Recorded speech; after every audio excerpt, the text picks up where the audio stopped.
한번 따라 하실까요? 인간을 악하게 만드는 것들. 인간을 악하게 만드는 것들. 자, 우리 인간이 선한 존재인지 악한 존재인지에 대한 논쟁을 성선설 또는 성악설 논쟁이라고 합니다. 선하게 태어난 게 맞느냐? 아니면 원래 인간은 악한 존재냐? 그것 가지고 많은 사람들이 싸웠죠. 닭이 먼저냐? 계란이 닭알이 먼저냐? 뭐 이런 논쟁일 수 있습니다. 그렇다면 성경은 이것에 대하여 어떻게 얘기할까요?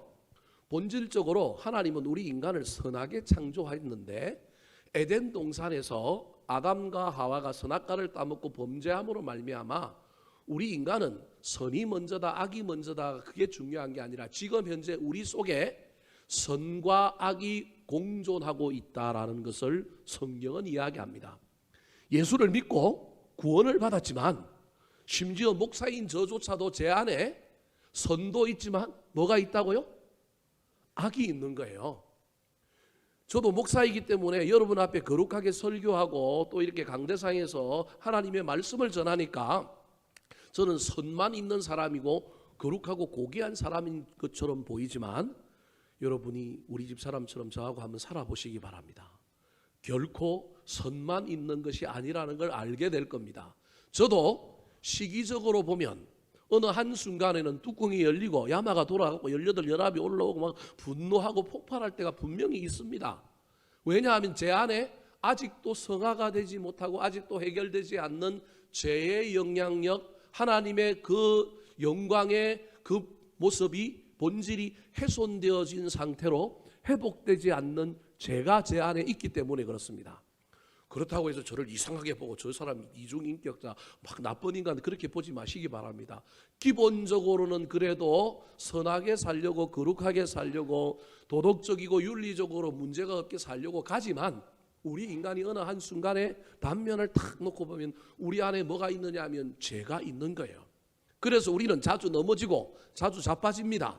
그렇다고 해서 우리의 인격의 연약함 때문에 너무 절망할 필요도 없어요. 우리가 우리 자신을 볼 때마다 한심하기도 하고 왜 그렇게 화를 내고 왜 그때 그런 실수를 하고 왜 내가 그렇게 행동했는지 그래서 자괴감이 들고 참 나 왜 이렇게 태어났나 이런 생각이 들 때도 있지만 여러분 거기에 절대 영향을 받으면 안 됩니다. 우리 인간은 원래 선과 악이 공존하고 있는 존재인 거예요. 예수를 믿고 구원받았으니 하나님의 은혜와 사랑으로 우리의 악을 누르고 우리를 좀 더 성화시키고 우리를 좀 더 아름답게 만들려고 자꾸 앞으로 향하여 가는 거예요. 가다가 넘어지면 절망하지 말고 다시 또 일어나서 또 어떻게 하면 돼요? 또 시작하면 되는 거예요.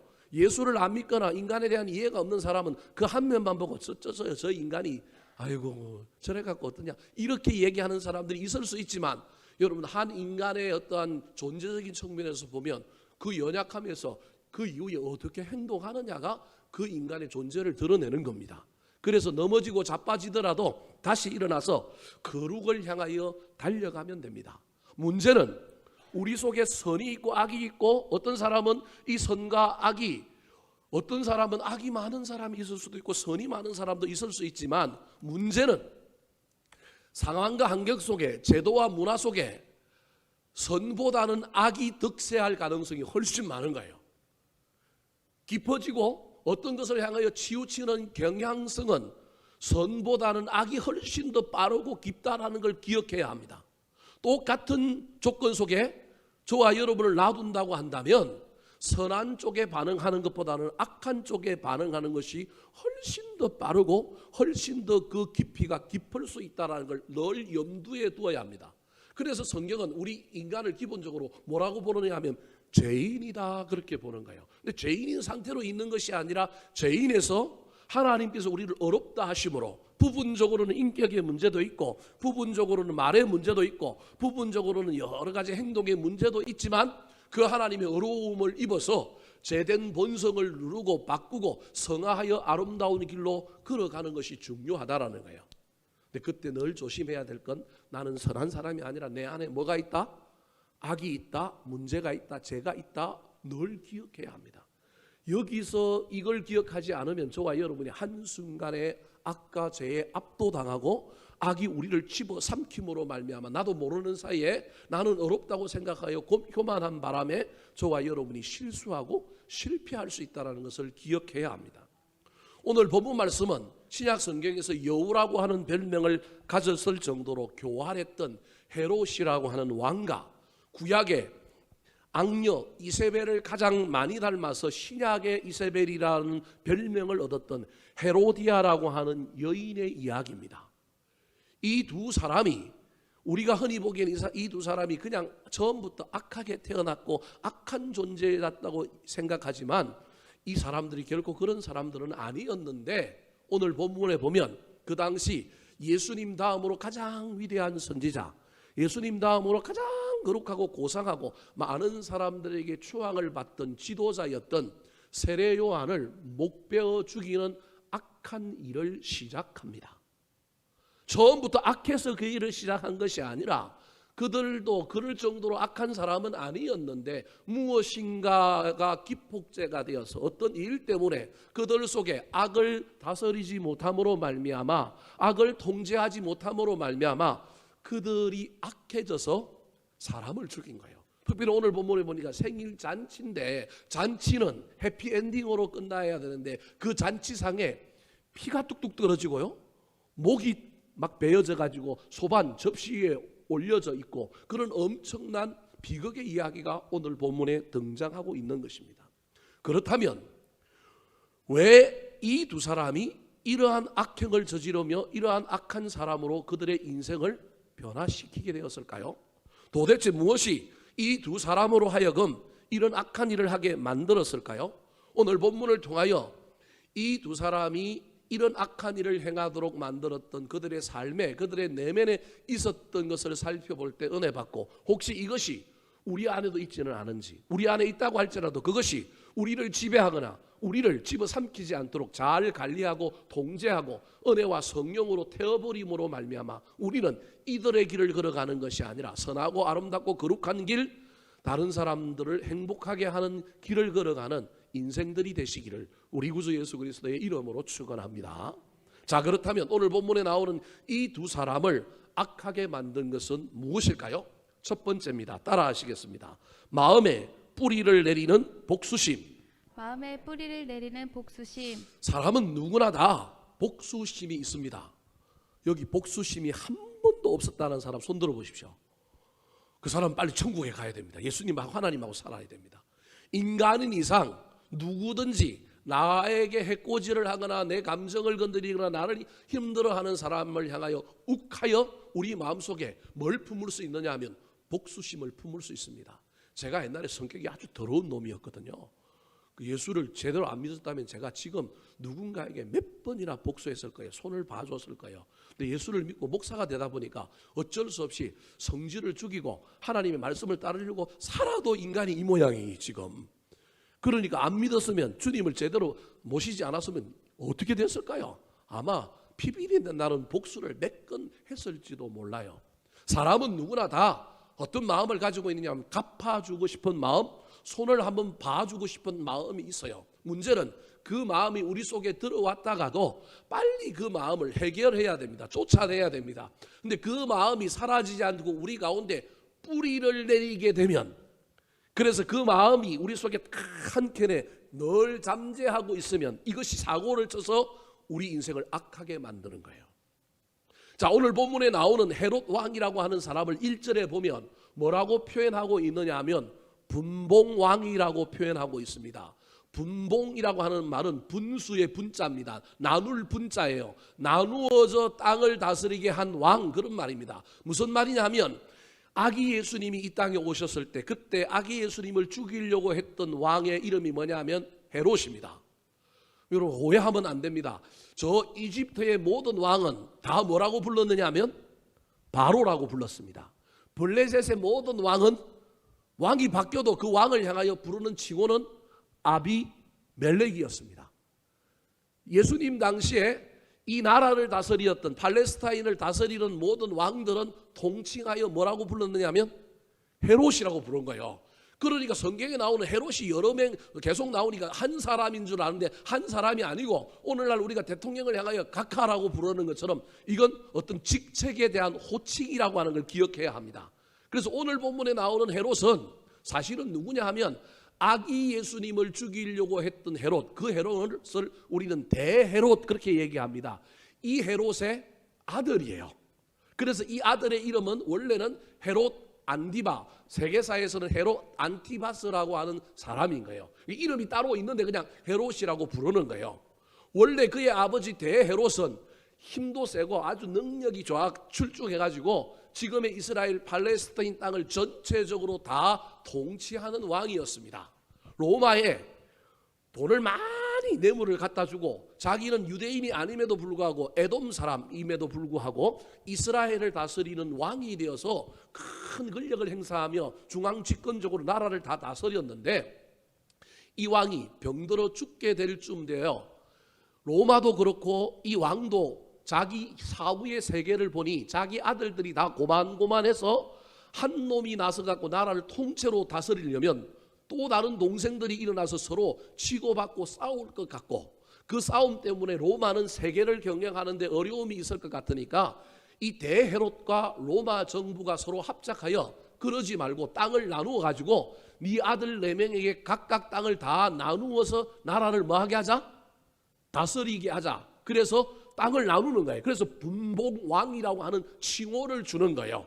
그래서 아들 4명에게 땅을 다 나누어 가지고 줬는데 오늘 본문에 나오는 이 헤롯은 이 헤롯 안디바라고 하는 이 왕은 어디를 다스렸느냐 하면 예수님의 고향은 베들레헴이지만 거의 고향과 진배 없는 저 갈릴리 나사렛을 비롯한 북쪽 지역의 땅을 분배받아서 다스리는 왕이 누구냐 하면 오늘 본문에 나오는 분봉왕 헤롯 안디바입니다. 아들들이 나라를 다스릴 때 조정하고 문제가 생길 때 대헤롯처럼 그 모든 일을 감독하는 사람은 누구냐 하면 로마에서 파견한 빌라도라고 하는 총독이 그 일을 하는 거예요. 그래서 총독 희하에 4명의 왕들이 땅덩어리를 나누어서 다스리던 시대가 예수님이 전도하고 예수님이 공생의 사역을 시작할 때 생긴 일이에요. 저 북쪽 갈릴리 지역을 다스리던 이 분봉한 헤롯 안디바라고 하는 이 왕에게는 배다른 이복 동생이 있습니다. 그 이복 동생의 이름이 누구냐 하면 빌립인 거예요. 자, 이 헤롯 안디바라고 하는 이 왕은 자기의 정권을 안정화시키고 자기가 다스리는 이 갈릴리 지역을 좀 더 잘 다스려 보고자, 선한 왕이에요. 처음에는 잘 다스려 보고자 누구랑 결혼하느냐 하면 그 지역 근처에 있는 또 다른 작은 왕국이 있는데 이 왕국이 아주 돈이 많아요. 이 왕국의 공주랑 정략적으로 결혼을 합니다. 그래서 이 왕국에서 돈을 가지고 와서 이 북쪽 지역, 낙후된 지역을 잘 다스리고 정권을 안정시켜서 자기가 인정받으려고 사랑 없는 결혼을 한 거예요. 그래서 한 왕국의 공주를 데려다가 결혼을 했는데 별로 마음에 안 들고 이 정략적인 결혼이다 보니까 결혼 생활이 안 행복한 거예요. 근데 자기 배다른 동생 빌립이라고 하는 이 동생이 있는데 로마에 살고 있었는데 이 동생 집에 이 헤롯 안디바가 방문을 한번 했더니 이 동생이 결혼을 했는데 소위 말하는 자기 동생의 아내가 너무 이쁜 거예요. 그 아내 이름이 오늘 본문에 나오는 헤로디아라고 하는 아내입니다. 너무 오늘날로 치면 섹시하고 너무 매력적이고 재주도 많고 뭐 그러는 거예요. 근데 문제는 그런 것만 있는 것이 아니라 이 여자에게 뭐가 있느냐 하면 정치적인 야심이 있는 거예요. 결혼은 빌립이라고 하는 헤롯 안디바의 동생하고 했는데 빌립은 진취적이지가 않아요. 욕심이 없어. 세상을 향하여 출세에 대한 욕심이 없고 그냥 받은 돈 가지고 잘 먹고 편안하게 사는 존재인 거예요. 근데 이 헤로디아라고 하는 여인은 성취에 대한 열망과 욕구가 있는데 그 욕구를 자기 남편 빌립이 채워주지 못하는 거예요. 그래서 늘 좀 더 높이 올라가고 싶고 더 많이 가지고 싶어하는 열망을 가지고 있는데 이때 소위 말하는 헤롯 안디바가 자기 집에 놀러 왔는데 둘이 뭐가 맞아버려요? 눈이 맞아버린 거예요. 저 왕이잖아요. 저 왕한테 시집을 가면 더 많은 것을 가질 수 있을 것 같고 자기의 꿈을 이룰 것 같아서 둘이 바람을 피웁니다. 바람을 피우다가 그냥 그대로 바람 피운 상태로 있자니 좀 애매모호하니까 둘이 쑥득쑥득해서 작전을 하나 짰는데 그 작전이 뭐냐 하면 헤롯 안디바에게는 너 뭐 하라고요? 이혼해라. 그리고 헤로디아가 얘기하는 거예요. 그리고 헤롯 안디바는 이 헤로디아와 작당을 하여 자기 배다른 동생이긴 하지만 빌립이라고 하는 헤로디아의 그 남편을 독살해서 뭐 한 거예요? 죽여버린 거예요. 남편을 잃었으면 3년상을 우리로 치면 치러야 되는데 죽자마자 기다렸다는 듯이 이 헤롯 안디바와 자기 동생의 부인인 헤로디아가 결혼을 하여 산 거예요. 그것을 누가 봤느냐 하면 오늘 본문에 나오는 세례 요한이라고 하는 위대한 선지자가 딱 보니까 이건 말이 안 되는 거예요.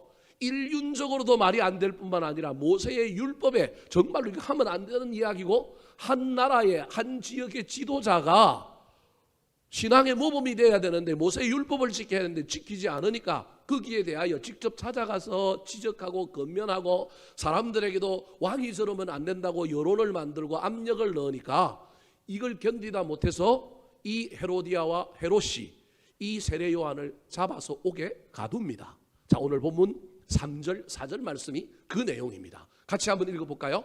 시작. 전에 헤롯이 그 동생 빌립의 아내 헤로디아의 일로 요한을 잡아 결박하여 옥에 가두었으니 이는 요한이 헤롯에게 말하되 당신이 그 여자를 차지한 것이 옳지 않다 하였음이라. 자, 무슨 얘기인지 이제 설명이 다 됐죠? 저 3절 4절의 이야기 속에 그 둘이 결혼하게 된 이유, 그 결혼 이후에 세례 요한이 그걸 지적함으로 말미암아 이들이 견딜 수가 없는 거예요. 정권이 위태롭고 자기들의 치부를 드러내고 자기들의 잘못을 이야기하니까 감정이 상해가지고 이 세례 요한을 옥에 가다 둔 거예요. 미운 거예요. 자기들의 잘못은 생각하지 않고 내 잘못을 지적하는 이 세례 요한을 잡아서 옥에 가둔 거예요. 그런데 이 세례 요한을 옥에 가두고 난 다음에 그 이후의 태도가 두 사람 사이에 조금 다릅니다. 헤로디아는 이 세례 요한을 옥에 가두고 난 다음에 그것으로 성에 차지 않고 이 세례 요한을 뭐 하고 싶었냐 하면 죽이고 싶은 마음이 이 안에 있는 거예요. 제가 보기엔 아마도 독사를 하는데 누가 앞장섰느냐 하면 헤롯 안디바보다는 헤로디아가 자기 남편을 독살하는데 앞장선 것 같고, 세례 요한의 눈에 보기에는 조금 더 죄의 경중이 심한 사람이 누구였느냐 하면 헤로디아였던 것 같아요. 구약에도 아합 왕보다는 누가 더 독한 여자예요? 이세벨이 더 독한 것처럼 그래 보였던 것 같아요. 그러니까 공격을 누구한테 더 많이 했느냐 하면 세례 요한이 헤로디아에게 더 많이 하다 보니까 이게 감정이 상해갖고 그냥 옥에 가두는 것으로 만족하지 못하고 이 헤로디아는 이 세례 요한을 죽이고 싶어하는 마음이, 복수심이 이 안에 가득 찼던 거예요. 문제는 헤롯은 조금 결이 달라요. 세례 요한을 옥에 가두었는데 옥에 가둔 이유는 자꾸 바깥에서 여론을 만들고 자기 잘못을 이야기하여 국민들이 술렁이기 시작하니까 정권을 유지하는 데 어려움이 있으니까 가두어 놓으면 문제가 없는 거예요. 대신에 이 세례 요한에게 저녁마다 찾아가는 거예요. 이 헤롯이 찾아가서 커피 한 잔 마시면서 선지자니까 하나님의 말씀을 듣는 거예요. 대화를 하는 거예요. 뭔가를 배우는 거예요. 그러니까 헤롯 안디바가 처음부터 나쁜 사람은 아니었다라는 걸 알 수 있는 거예요. 가두어 놓고 죽일 생각이 없는 거예요. 밤마다 찾아가서 차 한 잔 마시고 대화하고 성경 공부하고 하나님 말씀을 듣는 거예요. 근데 풀어주지는 않는 거예요. 이걸 누가 보고 있느냐면 헤로디아가 보고 있으니까 이게 막 열불이 올라오는 거예요. 저놈을 죽여야 되는데 자기 남편 헤롯이 죽이지 않고 감옥에 가둬놓고 밤마다 찾아가서 커피 한 잔 마시면서 얘기하고 막 그러고 있으니까 저거 저대로 두면 안 된다라고 하는 복수심이 뿌리가 내린 이 헤로디아는 죽일 계획을 짜는 거예요. 여러분, 마음에 복수심을 가지게 되면요 머리가 비상하게 돌아갑니다. 그래서 기회를 노리고 있다가 이 헤롯 안디바의 생일날이 되었는데 이 생일날에 자기 딸을 동원합니다. 헤로디아가 얼마나 매력적인 여자고 얼마나 재주와 끼가 많은지 누굴 보면 알 수 있느냐 하면 그 딸을 보면 알 수 있는 거예요. 그러니까 인간적인 눈으로 보면 헤로디아는 참 괜찮고 매력적인 여자인 거예요. 그 딸이 오늘날로 치면 벨리 댄스를 잘 추는데 아버지 생일날 하객들을 모아놓고 왕궁에 많은 손님을 불러놓고 뷔페 한 상 차려놓고 한참 잘 먹고 있는데 소위 말하는 장기자랑, 개인기 자랑을 딱 하러 딸이 탁 나간 거예요. 여러분, 부모는 자식 앞에 완전히 그냥 무장해제되잖아요. 팔불출이잖아요. 자기 딸이 나가고 막 춤 잘 추고 그걸 보고 있는 사람들이 입이 쩍 벌어져가지고 와 잘한다 그러니까 이 헤롯이 딸에게 묻는 거예요. 야, 너 너무 잘했으니 내가 선물 줄게. 뭐든지 말해봐라, 내가 다 준다. 그랬더니 딸이 들었다는 듯이 기다렸다는 듯이 딱 뭐라고 했냐면 그러면 뭐든지 제가 이야기하는 거 다 들어주시겠어요? 들어줄게. 사람들 앞에서 다 맹세를 해버린 거예요. 사실은 이걸 누가 시켰느냐 하면 그의 어머니 복수심이 마음에 뿌리를 내리고 있는 헤로디아가 이 생일날을 디데이로 삼고 세례 요한을 죽이고자 하는 이상한 머리가 발달하여 죽이고자 하는 결심이 있은 거예요. 그래서 딸을 동원하여 야 네가 이렇게 하면 아버지가 선물 주겠다 그럴 때 그때 선물을 뭘 달라고 얘기하느냐 하면 세례 요한의 목을 잘라서 소반 접시에 주시면 제가 이걸 선물로 가지고 가겠습니다. 그 말을 하는 거예요. 자, 7절 8절 말씀 같이 한번 읽어볼까요? 시작. 헤롯이 맹세로 그에게 무엇이든지 달라는 대로 주겠다 약속하거늘 그가 제 어머니의 시킴을 듣고 이르되 세례 요한의 머리를 소반에 얹어 여기서 내게 주소서 하니 복수심이 결국은 뭘 하게 만드느냐 하면 살인을 하게 한 거예요. 복수심의 눈이 뭐니까 여러분 누굴 동원하는 거예요? 자식을 동원하잖아요. 여러분 이게 얼마나 저게 비극적인 장면이에요. 여러분 그 어린아이가 장기자랑 열심히 했는데 뭘 달라 그러냐면 목을 빼달라 그래요. 여러분 지혈이 됐을까요? 목을 잘랐으면 피가 줄줄줄 흐를 거 아니에요. 그 피가 흐르는 그 사람의 머리를 어떻게 죽었는지는 알 수 없지만 눈을 뜨고 죽었는지 어떻게 됐는지 알 수 없는데 그걸 어디에 담아요?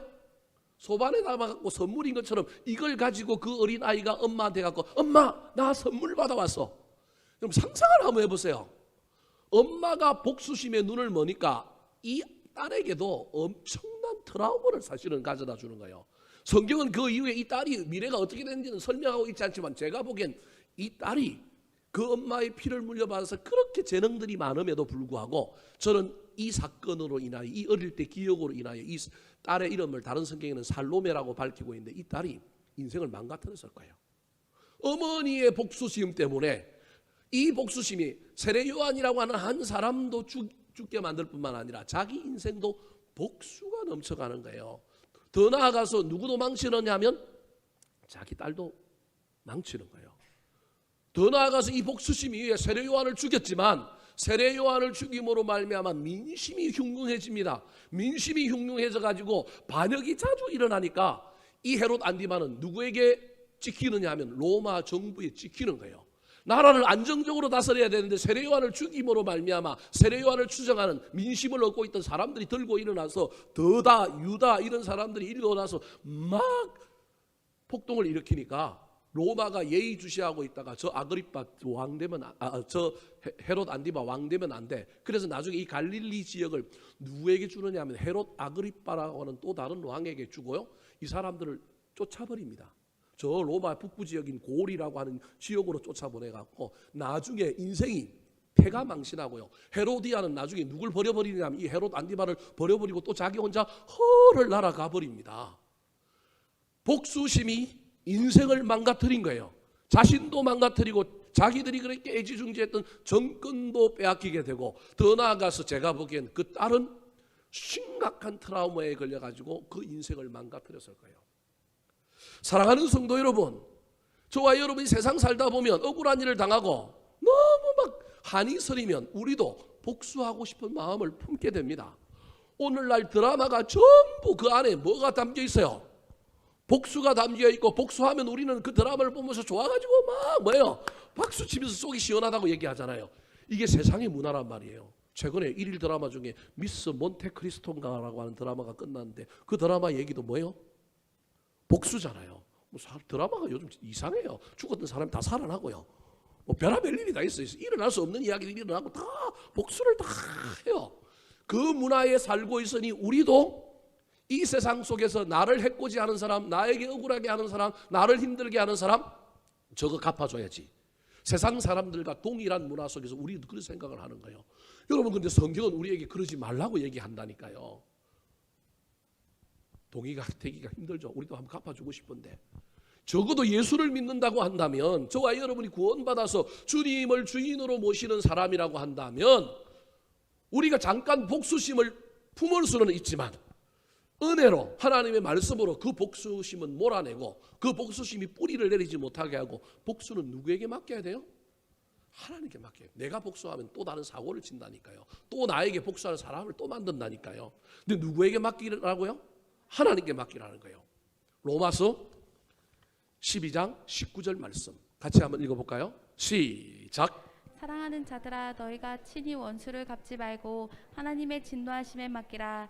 기록되었을 때 원수 갚는 것이 내게 있으니 내가 갚으리라고 주께서 말씀하시니라. 여러분, 저게 로마에 있는 교인들에게 보내는 편지예요. 제가 보기엔 우리 예수님 조금 기분 나쁘실지 모르겠지만 제가 보기엔 예수님보다도 훨씬 더 고난을 많이 받은 교인들이 누구냐 하면 로마에 있는 교인들이에요. 인간 횃불이 되고요, 엄청난 핍박과 예수 믿는 것 때문에 환난을 받은 교인들이 사실은 로마의 교인들이에요. 로마에 있는 교회 교인들이 제일 먼저 핍박을 받고 그걸 피해서 오므로 말미암아 그 이후에 핍박이 계속되는데, 핍박을 받다 보니까 이제 좀 지혜로워지고 핍박을 받다 보니까 내성이 생기고 그래서 좀 잘 넘어가고 피해가고 막 이런 일이 생기는데, 처음에는 그냥 순수한 믿음으로 오로지 그 고난과 핍박을 그대로 정면으로 제일 먼저 받았던 사람들이 누구냐 하면 로마 교회 교인들인 거예요. 근데 그 로마 교회 교인들을 향하여 로마서를 만약에 사도 바울이 썼다고 한다면 사도 바울이 뭐라고 얘기하느냐 하면, 너희가 친히 뭐 갚지 말고, 이렇게 엄청나게 이런 고난을, 이런 환난을, 이런 핍박을 당했는데요, 원수 갚지 말고 하나님의 진노하심에 맡겨라. 하나님이 구약에서 뭐라고 얘기했느냐 하면, 원수 갚는 것이 내게 있으니 누가 갚으리라? 내가 갚으리라. 여러분, 오늘 살아가는 저와 여러분이 예수를 믿는다고 한다면 이 일에 도전을 해야 합니다. 성공을 못하고 넘어질지라도, 세상 사람들하고 똑같은 결론을 간다 할지라도 머리로 이걸 깨달았으면, 원수는 내가 갚는 것이 아니라 하나님이 갚는 것이라고 하는 걸 깨달았다고 한다면, 누군가 나를 해코지하고 누군가 나를 억울하게 하고 나를 힘들게 할지라도, 마음속에 욱하는 마음이 올라왔을지라도 뿌리를 내리지 못하게 이 복수심을 자꾸 주님께 맡겨야 합니다. 주님 해주세요. 주님 잘하시죠. 주님 완벽하게 하시죠. 그래서 복수심이 뿌리를 내리지 못하게 해야 됩니다. 복수심이 뿌리를 내리기 전에는 복수심으로 다가오는 것이 아니라 무엇으로 다가오느냐 하면 분노로 다가옵니다. 복수심 전 단계가 분노입니다. 그래서 분노를 잘 풀고 해결하지 않으면 이 분노는 반드시 뭘로 발전하느냐 하면 복수심으로 발전하고, 이 복수심에 내가 사로잡히고 노예가 되면 여러분, 저와 여러분이 악한 존재로 된다는 걸 기억하시기 바랍니다. 그래서 사도 바울이 에베소서 4장 26절고 27절부터 복수심 앞에 있는 분노를 잘 해결하라고 이렇게 얘기합니다. 같이 한번 읽어볼까요? 시작. 분을 내어도 죄를 짓지 말며 해가 져도록 품지 말고 마귀에게 틈을 주지 말라. 자, 저기 보니까 분을 낼 수 있다라는 거예요. 분을 못 내는 게 아니라 분을 낼 수 있다니까요. 사랑하는 부인 여러분, 남편이 분을 낼지라도 잘 참아주시기 바랍니다. 이건 제가 제 아내한테 하는 얘기. 인간이 연약해서 뭐도 할 수 있다고요? 분을 낼 수도 있다니까. 저기 분을 내어도라고 하는, 인간은 분 낼 수 있다. 그런데 분을 내어도 뭐는 지으면 안 된다? 죄는 지으면 안 된다. 복수심으로 가서 복수하면 안 된다. 그러려면 복수심으로 뿌리를 내리기 전에 해가 지도록 분을 품지 말고 분을 풀어라. 사람에게서 풀지 못하면, 자연에서 풀지 못하면, 운동으로 풀지 못하면, 다른 것으로 풀지 못하면 기도함으로 하나님께 그 분을 맡겨라. 그렇지 않으면 마귀가 그 분노를 통하여 틈을 타서 너를 복수의 하신으로 만들 거고 네 인생을 망가뜨릴 거다. 사랑하는 성도 여러분, 지금 저와 여러분의 마음속에는 복수심과 분노가 혹시 있지는 않습니까? 예수를 믿노라고 한다면 이 문제를 잘 해결하여 분노와 복수심을 품고 사는 사람이 아니라 긍휼과 자비, 은혜와 거룩한 영향력을 행하며 살아가는 신앙의 주인공들 되기를 우리 구주 예수 그리스도의 이름으로 축원합니다. 두 번째, 이 헤롯과 헤로디아가 악한 존재가 되었던 것, 이들을 악하게 만들었던 것은 무엇일까요? 따라하시겠습니다. 이중적 태도와 어중간한 믿음. 이중적 태도와 어중간한 믿음. 자, 여러분들은 헤롯과 헤로디아가 처음부터 나쁜 사람이라고, 악한 사람이라고 이해할 수 있을 거예요. 사람은 여러분 근본적으로 전체가 악한 사람은 없습니다. 가장 악한 사람도 지 자식에게는 어떤 부모들이에요? 선한 부모들이라니까요.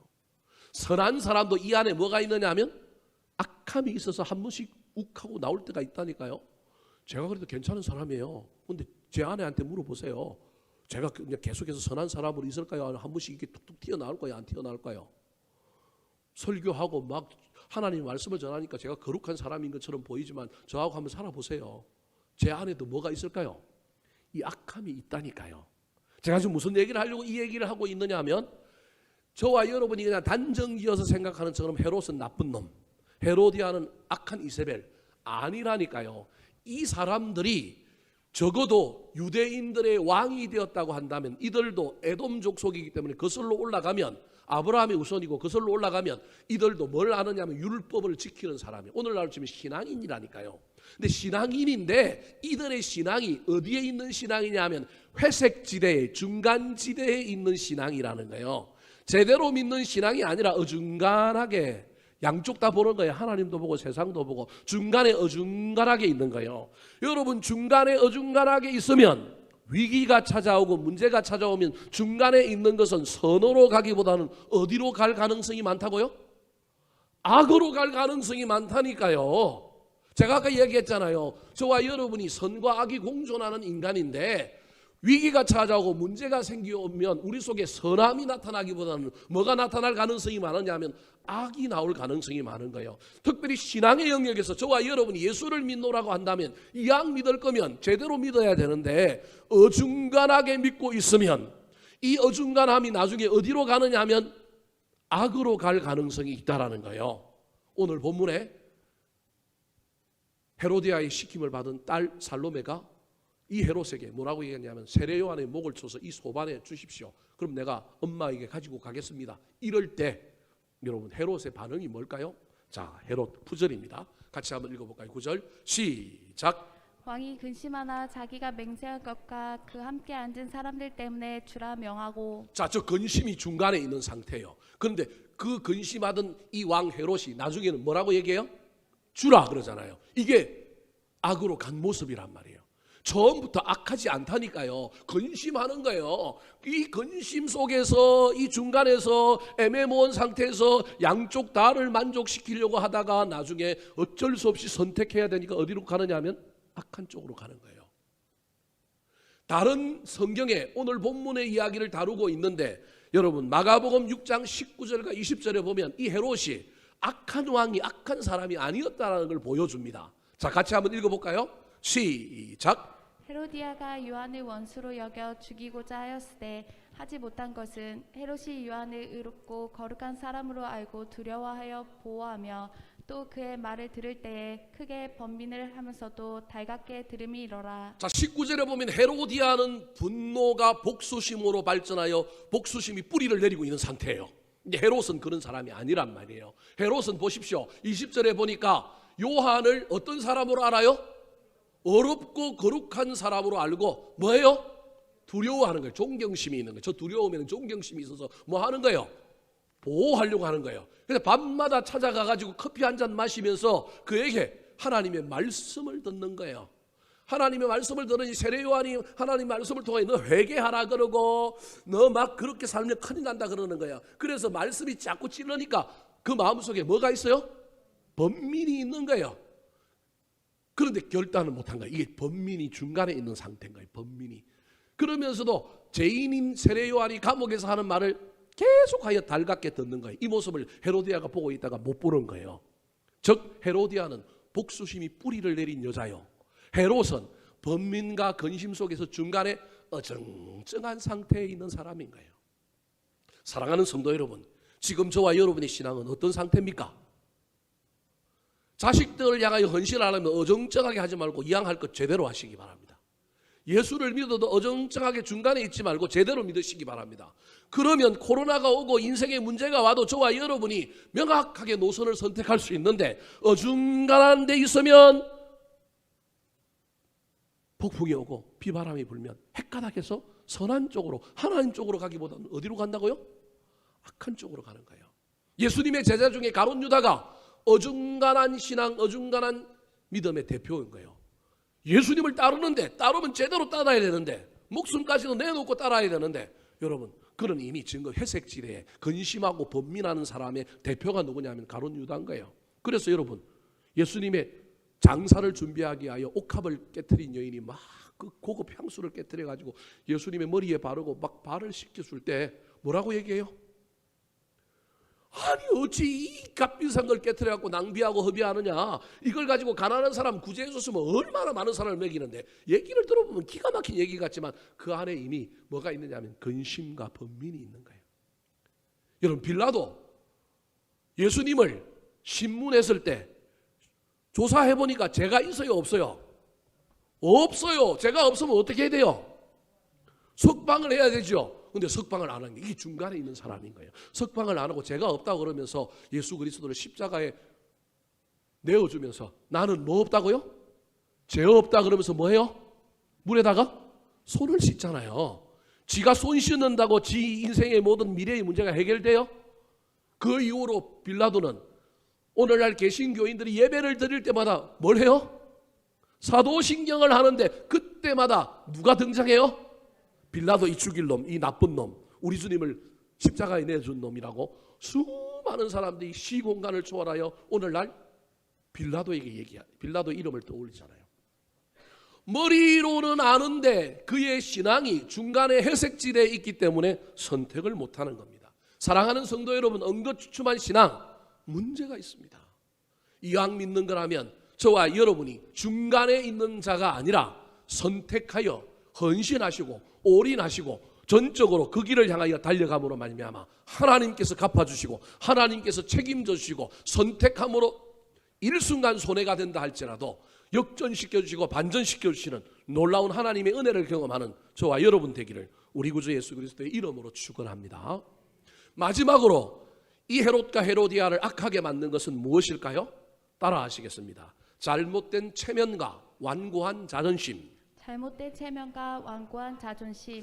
자, 복수심 때문에 악하게 되었습니다. 뿐만 아니라 그들의 신앙이 중간에 어중간한 태도를 가지고 있었던 근심과 번민 때문에 여러분 올바른 선택을 하지 못하고 위기의 상황, 결정의 순간이 올 때 악으로 경도되어서 악한 쪽으로 가버렸습니다. 근데 이 악한 쪽으로 갈 때 무엇을 근거로 악한 쪽으로 갔을까요? 오늘 9절 말씀을 다시 한 번 더 읽어볼까요? 9절입니다. 시작. 왕이 근심하나 자기가 맹세한 것과 그 함께 앉은 사람들 때문에 주라 명하고. 자, 근심했어요. 이 중간에 있는 모습이란 말이에요. 중간에 있다가 어디로 갔느냐 하면 죄로 갔단 말이에요. 악으로 갔단 말이에요. 근데 근심하든 중간에 있고 근심하는 이것도 문제지만 여기서 선으로 가는 게 아니라 선을 선택하기보다는 어디를 선택했냐면 악으로 선택했던 기준이 두 가지인데 하나가 뭐냐면 자기가 뭐 한 것? 맹세한 것. 체면. 내 체면. 내 체면. 내가 그래도 말을 했는데 못 먹어도 고지. 내 말이 옳으냐 그러냐, 내 말이 공동체에 유익하냐, 내 말이 이게 앞으로 어떤 파장을 일으킬 거냐, 이게 중요한 게 아니라 뭐가 중요해요? 내가 그 말을 한 것에 대한 체면이 중요한 거예요. 그 체면 때문에 어디를 선택하느냐 하면 여러분 악을 선택한 거예요. 뿐만 아니라 시선이 어디 있느냐 하면 그와 함께 앉아서 생일상을 축하하고 있는 고관 대작들의 시선인 거예요. 하나님의 시선으로 지금 현재 상황을 보는 것이 아니라 뭘 보느냐 하면 사람들의 시선으로 보는 거예요. 그래서 그 사람들의 시선을 의식하게 되니까 잘못되었음을 알고도 잘못된 것을 고치지 않고 그것을 계속하여 유지하며 가는 완고함이 누구에게 있느냐 하면 이 헤롯에게 있는 거예요. 여러분, 이 경험은 저와 여러분에게도 수도 없이 있습니다. 내가 말한 것 때문에, 내 체면 때문에, 이왕 시작했기 때문에 번복하면 그 괜히 이상해지니까 우리 가운데 이 고집을 부릴 때가 있습니다. 제일 어려운 사람이 어떤 사람인지 아십니까? 똥고집을 드러내어 놓고 부리는 사람. 그 사람은 여러분 좀 말이라도 할 수 있고 뭐라도 할 수 있냐, 근면이라도 할 수 있고 잘못됐다고 지적도 하고 토론도 할 수 있어요. 그런데 똥고집을 조용하게 부리는 사람, 어떻게 해볼 도리가 없습니다. 조용하게 그냥 자기 길을 그냥 묵묵하게 가는 그 사람을 향하여 누군가가 너 그 길 잘못됐어 그러면 큰일 나라고 이야기하면 세상 사람들이 다 그 사람을 향하여 그렇게 말하는 사람을 나쁜 사람으로 보는 거예요. 왜냐하면 워낙 조용하게 자기 길을 가는 거예요. 이런 사람이 제일 어려워요. 오늘 본문에 헤롯이 어쩌면 자기 체면뿐만 아니라 자기가 한 말과 세상 사람들이 자기를 보고 있기 때문에 자기의 권위가 떨어질까 봐 지금 어떻게 하느냐 하면 근심하다가 이쪽을 선택할 수 있음에도 불구하고 이쪽을 선택하는 것이 아니라 선을 선택하는 것이 아니라 악한 것을 선택하는 겁니다. 사랑하는 성도 여러분, 선택의 순간에 그러므로 그 선택의 기준을 우리에게 두지 마시기 바랍니다. 자존심이 좀 상하고 체면이 좀 떨어지고 내 가오가 좀 떨어진다 할지라도 하나님의 시선으로 좀 보시기 바랍니다. 사람들을 보지 말고 하나님을 의식했으면 좋겠습니다. 체면 좀 깎이면 어떻습니까? 내 영이 좀 서지 않고 내 근이가 좀 땅에 떨어지면 어떻습니까? 그거 신경 쓰지 말고 하나님의 관점으로, 긍휼의 관점으로, 공동체의 유익의 관점으로 바라보고 선택하여 선을 선택할 수만 있으면 얼마나 좋겠습니까? 근데 우리 인간이 본질적으로 어디를 선택하느냐 하면 여러분 자꾸 악한 쪽으로, 나쁜 쪽으로 훨씬 더 선택한다는 사실을 기억하시기 바랍니다. 특별히 체면의식이 강하고 자존심이 강하고 남한테 지는 걸 싫어하게 되면 반드시 그 선택은 좋은 것을 선택하는 것이 아니라 뭘 선택하느냐 하면 악수를, 악한 것을 선택한다는 사실을 기억하시기 바랍니다. 오늘 이 헤롯의 선택의 결과 어떤 일이 벌어졌을까요? 10절, 11절 말씀 시작. 사람을 보내어 옥에서 요한의 목을 베어 그 머리를 소반에 얹어서 그 소녀에게 주니 그가 자기 어머니에게로 가져가니라. 악을 선택해서 드디어 목을 베고 그 벤 목을 소반 접시에 얹어가지고 그 자기 딸에게 선물을 주는 거예요. 여러분 지금 이게 생일 잔치상에서 벌어진 일이잖아요. 생일은 기쁨으로 끝나야 되는데 생일 잔치가 지금 뭘로 끝났어요? 비극으로 끝났어요. 여러분 오늘 본문 다음의 이야기가 무슨 이야기냐면 13절부터는 무슨 이야기가 시작되느냐 하면 예수님께서 베세다 들녘에서 열심히 복음 전하다가 해가 저무르는데 먹을 것이 없는 사람들을 향하여 한 어린아이의 도시락을 이용하여 물고기 2마리와 보리떡 5개로 몇 명을 먹여요? 5,000명을 먹이는 이야기가 오늘 본문 뒤에 나와요. 여러분 성경은 특별히 마태복음은 시간 순서대로 기록해 놓은 게 아니라 의도적으로 배열을 해 놓은 거예요. 마태복음 14장에 세례 요한의 잔치와 빈 들에서 잔치를 의도적으로 비유하고 있는 거예요. 왜 세례 요한은 잔치로 시작했는데 비극으로 끝났느냐? 왜 들녘에서는 찌질이 궁상 먹고 살 것도 없는 사람들이 모였는데 그들의 인생은 나중에 뭘로 끝나요? 5,000명이 배불리 먹고 몇 강주리가 남아요? 12강주리가 남은 해피엔딩으로 끝났단 말이에요. 이 두 이야기를 비교하는 가운데 어째서 부족함이 없이 시작했던 잔치가 비극으로 끝나고 부족한 것이 많았던 잔치가 어떻게 해피엔딩으로 행복으로 끝나느냐? 그 이유가 뭐냐? 그곳에 누가 있느냐는 거예요. 다르게 얘기하면 헤롯의 궁전에는 왕으로 누가 있느냐 하면 헤롯이 있지만 빈 들에는 왕으로 누가 있는 거예요? 예수님이 있는 거예요. 주인이 누가 있느냐에 따라서 복수심이 와도 복수심을 몰아내는 거예요. 어중간한 믿음이 진짜 믿음이 되는 거예요. 체면과 자존심이 아니라 하나님의 관점과 하나님의 뜻을 보는 거예요. 여기는 왕궁이에요. 여기는 빈들이에요. 여기는 음식이 풍족해요. 여기는 음식이 없어요. 여기는 옷을 잘 입는 고관 대작들이 모여서 잔치를 멋지게 펼치고 있어요. 여기는 치질이 궁상 맞고 못 사는 사람들이 막 오갈 데 없고 정말로 인생이 배고픈 사람들이 여기 모여 있어요. 여기도 한 어린아이가 등장하고 여기도 한 어린아이가 등장하는데 이 어린아이는 달라고 그래요. 여기 어린아이는 달라고 그런 게 아니라 자기가 가지고 있는 걸 뭐예요? 드려요. 정말로 대조된 이야기를 우리에게 보여주고 있는 거예요. 그 이야기의 핵심이 뭐냐 하면 너희들 안에 지금 누가 있느냐? 주님이 너희 안에 있으면 복수심이 아니라 사랑이 나타날 거다. 주님이 너희 안에 있으면 너희들의 신앙이, 너희들의 삶이 회색질에 있어서 어중간하게 있는 것이 아니라 결단하고 헌신하고 따를 것이다. 주님이 너희 안에 있으면 너희들이 체면과 고집으로 사는 것이 아니라 하나님의 시각으로 긍휼로 살 것이다. 다르게 얘기하면 주님을 주인으로 모셔야 너희들이 선한 삶을 살 것이고 너희들이 거룩한 영향력을 행사할 것이고 너희들의 인생이 비극이 아니라 해피엔딩으로 끝날 것이다. 주님을 주인으로 모시지 못하면 복수심의 지배를 당하고 주님이 여러분 가운데 주인으로 있지 않으면 너희들이 회색지대에 있다가 선택하는 것마다 나쁜 걸 선택하게 될 거다. 주님이 너희 안에 주인이 없다면 너는 체면 때문에 너희 자존심 때문에 이상한 선택을 하여 너희들의 인생이 비극으로 갈 것이다. 그 이야기를 우리에게 하고 있다는 사실을 잘 기억하여 이번 어려운 시절 이 한 주간 남은 2021년 하반기에 주님을 주인으로 모시고 살아가는 저와 여러분 되기를 우리 구주 예수 그리스도의 이름으로 축원합니다. 한번 따라 하실까요? 인간을 악하게 만드는 것들, 인간을 악하게 만드는 것들, 마음에 뿌리를 내린 복수심, 마음에 뿌리를 내린 복수심, 이중적 태도와 어중간한 믿음, 이중적 태도와 어중간한 믿음, 잘못된 체면과 완고한 자존심. 잘못된 체면과 완고한 자존심.